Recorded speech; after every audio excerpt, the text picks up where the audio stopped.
एक और कप दो।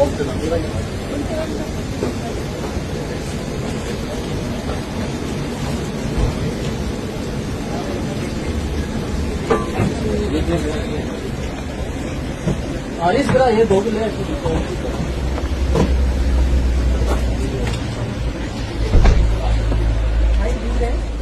दूध ठंडा है हमारे पास। खुला दूध गरम है, नहीं ठंडा है। ये कौन सा दूध है? ये भैंस का मिक्स है। तो फिर इसको कैसे गर्म करेंगे? इसमें डालो। इसमें कैसे गर्म होगा? वही का पिलाना है तुम्हें? नहीं हो गया। कोई बात नहीं, कोई बात नहीं। कहाँ से आई है?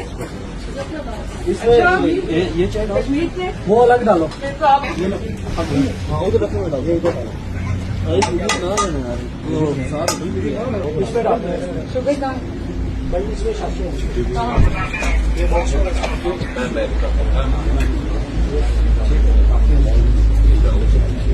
दूसरी मेरी बात